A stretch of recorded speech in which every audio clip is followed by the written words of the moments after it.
தலா அண்ணன் YouTube channel. Government notification job alert, government job, TN government job 2025. நம்முடைய YouTube சேனலில் எப்பவும் கல்வி வேலைவாய்ப்பு செய்திகள் மட்டும்தான் வரும், வேறு செய்திகள் வராது. ஏற்கனவே டெட்டுக்கு நோட்டிஃபிகேஷனுக்கு தேவையான தகவல்கள் எல்லாம் வீடியோஸாக போட்டிருக்கோம்.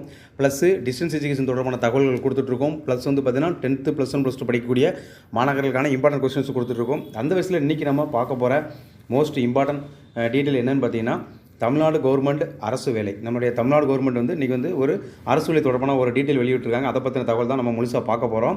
10th படிச்சிருந்தால் போதும், சம்பளம் உங்களுடைய ஸ்கேல் வந்து பார்த்திங்கன்னா 50,000 வரைக்கும் அந்த ஸ்கேல் இருக்குது. இது வந்து என்ன மாதிரி ஜாப் அப்படின்னு பார்த்தீங்கன்னா, நம்முடைய ஒவ்வொரு பஞ்சாயத்திலும் வந்து பார்த்திங்கன்னா பஞ்சாயத்து கிளர்க்குன்னு சொல்லுவாங்க. தமிழில் பார்த்திங்கன்னா கிராம ஊராட்சி செயலாளர். இவர் தான் பஞ்சாயத்தில் வந்து இவருக்கு தான் முழு அதிகாரம் இருக்கும். அந்த கிளர்க்கு ஆஃபீஸை பொறுத்தவரை அவர் தான் வந்து முழு அதிகாரியாக இருப்பார்.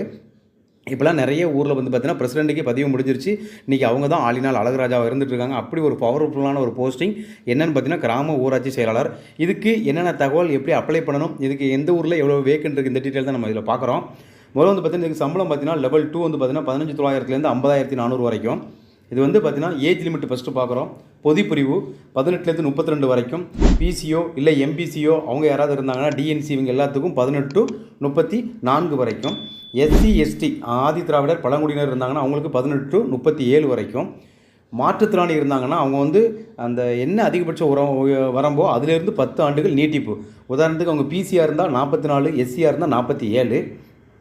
இதுவே இராணுவ வீரராக இருந்தார்னா அவர் வந்து 50 வயசு வரைக்கும் அவர் அப்ளை பண்ணிக்கலாம். இல்லை இராணுவருடைய குழந்தைகள் அப்படி யாராவது இருந்தாங்கன்னா அவங்க வந்து 18 to 55. இப்போ பாருங்கள், மொத்த பணியிடம் எத்தனை பணியிடம்னு பார்த்தீங்கன்னா தமிழ்நாடு ஃபுல்லாக 1483, கிட்டத்தட்ட 1500 போஸ்ட்டு. ரொம்ப ஈஸியான ஒரு போஸ்ட்டு. 1500 போஸ்ட்டு வந்து கிடைக்கிறது ரொம்ப ஈஸிங்க, ரொம்ப ஈஸி கிடையாது. ஆனால் வந்து இவ்வளோ பெரிய நோட்டிஃபிகேஷன் உங்களுக்கு அனுப்பியிருக்காங்க. அதனால் மாணவர்கள் வந்து வேலை தேடுறவங்க, ஜாப் அலாட்டுக்காக வெயிட் பண்ணிகிட்டு இருக்கவங்க எல்லோரும் இதுக்கு அப்ளை பண்ணிடுங்க. இது வந்து இன சுழற்சி என்ன அப்படின்னு பார்த்தீங்கன்னா, ஒவ்வொரு டிஸ்ட்ரிக்ட்லையும் ஒவ்வொரு மாதிரி கொடுத்துருப்பாங்க. எஸ்சிக்கு ஒதுக்கியிருப்பாங்க, பிசிக்கு ஒதுக்கியிருப்பாங்க, டிஎன்சி மெயிலு ஃபீமெயிலு மாற்றுத்திறனாளி தனித்தனியாக ஒதுக்கியிருப்பாங்க. அதான் அந்த மாவட்ட வாரியாக நம்ம பார்த்துக்கணும். கல்வி தகுதி வந்து பார்த்தீங்கன்னா கண்டிப்பாக 10ஆம் வகுப்பு தேர்ச்சி பெற்றிருக்கணும். இதில் மிக முக்கியமான ஒரு விஷயம், 8ஆம் வகுப்பு வரைக்கும் அவர் கண்டிப்பாக தமிழ் வகுப்பில் படிச்சிருக்க வேண்டும். 8ஆம் வகுப்பு வரைக்கும் ஒரு தமிழில் தான் படிச்சிருக்கணும், அல்லது தமிழை ஒரு பாடமாக ஒரு எடுத்து படிச்சிருக்கணும். விண்ணப்ப கட்டணம்னு பார்த்தீங்கன்னா பிசிக்கு வந்து பார்த்தீங்கன்னா 100 ரூபாயும், எஸ்சி எஸ்டிக்கு வந்து பார்த்தீங்கன்னா 50 ரூபாயும் சொல்லியிருக்காங்க. இந்த அப்ளிகேஷனுக்கு லாஸ்ட் டேட் வந்து பார்த்தீங்கன்னா நவம்பர் 9ஆம் தேதி 9/11/2025. அப்படி பார்த்தீங்கன்னா கரெக்டாக ஒரு மாதம் உங்களுக்கு. இன்றைக்கி 10ஆம் தேதி, அடுத்த மாதம் 9ஆம் தேதியோட இந்த அப்ளிகேஷன் உங்களுக்கு க்ளோஸ் ஆகும். இதோட என்னென்ன நிபந்தனைகள் கொடுத்துருக்காங்க பார்த்தீங்கன்னா, விண்ணப்பதாரர்கள் கல்வி, சாதி சான்று, முன்னுரிமை சான்று ஆகியவற்றுக்கு ஆதாரம் கண்டிப்பாக பதிவிட்டணும். முன்னுரிமை சான்று என்னது, மாற்றுத்திறனாளியாக இருந்தால் அதோட சான்று, அல்லது ஒரு இராணுவத்தை சார்ந்தவராக இருந்தால் அந்த சான்று, இல்லை கைம்பெண் அதாவது கணவரால் கைவிடப்பட்ட பெண்ணாக இருந்தால் அவங்க அதுக்குள்ளேயே சான்று, இது எல்லாத்தையும் கண்டிப்பாக வைக்கணும். இன சுழற்சினா கம்யூனிட்டி சர்டிஃபிகேட்டை கண்டிப்பாக வைக்கணும். வயசு டிசியை கரெக்டாக வைக்கணும். கல்வி தகுதி நம்மளுடைய 10th மார்க் ஷீட்டு அதை வைக்கணும்.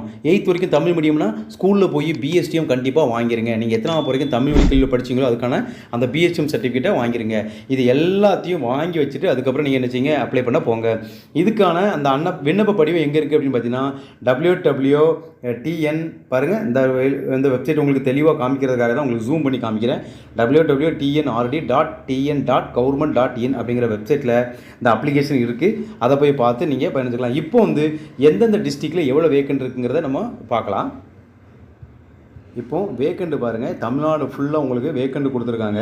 இதில் வந்து பார்த்தீங்கன்னா அரியலூரில் பாருங்கள் மொத்த வேக்கண்ட்டு பார்த்தீங்கன்னா 33, செங்கல்பட்டு 52. நான் அந்த வந்து லைட்டாக அப்படியே மெயில்டாக உங்களுக்கு வந்து அதை அப்படியே மூவ் பண்ணுறேன், அப்படியே பார்த்துக்கங்க. ஏன்னா வந்து ஃபுல்லாக ஒன்று சொல்லணும்னு வைங்களேன், நான் இதுக்கு 3 டீ குடிக்கணும், பார்த்துக்கங்க. அடுத்து கோயம்புத்தூர், கூடலூர், தருமபுரி, திண்டுக்கல், ஈரோடு, கல்லடைக்குறிச்சி, காஞ்சிபுரம், கரூர், கிருஷ்ணகிரி, வரிசை அந்த இது இருக்குது பாருங்கள். நாமக்கல், பெரம்பலூர், புதுக்கோட்டை, ராணிப்பேட். இந்த பிடிஎஃப் உங்களுக்கு வேணும் அப்படின்னு நீங்கள் நினச்சிங்க அப்படின்னா வந்து நீங்கள் வந்து நம்மளுடைய டிஸ்கிரிப்ஷன் பாக்ஸில் வந்து போயிட்டு பாருங்கள். அதில் உங்களுக்கு நான் தேவையான லிங்கை கொடுக்குறேன், அதில் பார்த்து நீங்கள் டவுன்லோட் பண்ணிக்கலாம். தென்காசி பாருங்கள், தென்காசியில் 36 போஸ்ட் இருக்குது. தஞ்சாவூர் பாருங்கள், கிட்டத்தட்ட 100 போஸ்ட்டு. தஞ்சாவூரில் தான் மிக அதிகமான போஸ்ட் இருக்குதுன்னு நினைக்கிறேன், 91 போஸ்ட் இருக்குது. தேனி 28 போஸ்ட்டு. தூத்துக்குடி பாருங்கள் 31 post. Tiruchirappalli, Thoothukudi 31 post. Tiruchirappalli 50 post. Tirunelveli பார்த்தீங்கன்னா வெறும் 16 போஸ்ட்டு தான் இருக்குது திருநெல்வேலி. திருப்பத்தூர் 15 போஸ்ட்டு. அடுத்து பார்த்தீங்கன்னா திருவண்ணாமலை 54 போஸ்ட் இருக்குது. அதுமாதிரி திருவள்ளூர் பார்த்தீங்கன்னா 61 போஸ்ட் இருக்குது. திருவாரூர் இருக்குது, வேலூர் இருக்குது, விழுப்புரம், விருதுநகர் பார்த்தீங்கன்னா 36 போஸ்ட் இருக்குது. அப்புறம் வந்து விழுப்புரத்தில் வந்து 45 போஸ்ட் இருக்குது. இப்படி வந்து பார்த்தீங்கன்னா மாணவர்களுக்கு வந்து இந்த முழு டீட்டெயிலும் இதில் முழுசாக கொடுத்துருக்கேன். நான் பாருங்கள், இது முழு டீட்டெயில் ஃபுல்லாக கொடுத்துருக்கேன். இந்த வேக்கண்ட் வந்து பார்த்தீங்கன்னா இதை பார்க்காதீங்க, இதை பாருங்கள். செகண்டில் பார்த்தீங்கன்னா இதான் டோட்டல். இங்கே வந்து போத் மென் அண்ட் உமன் கொடுத்துருப்பாங்க. இங்கே நம்பர் ஆஃப் வேகன்சி தான் ரொம்ப முக்கியம். இந்த நம்பர் ஆஃப் வேகன்சியை பார்த்துடுங்க. நான் சம்டைம்ஸ் இது கூட பார்த்து சொல்லியிருப்பேன். நீங்கள் நம்பர் ஆஃப் வேகன்சியை பார்த்துக்கிடுங்க. இதில் வந்து பார்த்தீங்கன்னா மாணவர்கள் உடனடியாக வந்து நீங்கள் இல்லை டைம் வேஸ்ட் பண்ணி இன்றைக்கே போயிட்டு ஸ்கூலில் பிஎஸ்டிஎம் சர்டிஃபிகேட் வாங்கிடணும். அதை வாங்கிட்டு அப்புறம் உங்களோட முன்னுரிமை சர்டிஃபிகேட் வாங்கிடுங்க, உங்கள் கல்வி தகுதி வாங்கிடுங்க, உங்களுடைய அந்த உங்களுடைய நேட்டிவிட்டி சர்டிஃபிகேட், வருமான சான்றிதழ், இது எல்லாத்தையும் அப்லோட் பண்ணிடுங்க. எதுவுமே அவங்க ரிஜெக்ட் பண்ணாத அளவுக்கு எல்லா டாக்குமெண்ட்டையும் வாங்கி மொத்தமாக அப்லோட் பண்ணி வச்சுட்டிங்கன்னா வந்த உடனே கடை அப்ளை பண்ணிடலாம். நீங்கள் அப்ளை பண்ணுறது என்றைக்குமே கடைசி நாள் வரைக்கும் போகாதீங்க, ஃபஸ்ட்டே அப்ளை பண்ணிடுங்க. அதுதான் உங்களுக்கு டிஎன் கவர்மெண்ட் ஜாப்ஸ் 2025 வந்து உங்களுக்கு ஒரு நல்ல அப்டேட் வந்திருக்கு. இதேமாதிரி தொடர்ந்து அப்டேட் வேணும்னா நம்ம சேனலை சப்ஸ்கிரைப் பண்ணிக்கங்க, தொடர்ந்து ஃபாலோ பண்ணுங்கள். கல்வி வேலைவாய்ப்புக்காக உங்களுடைய தலானன் சேனல் உங்களோட இருக்கும். நன்றி, வணக்கம்.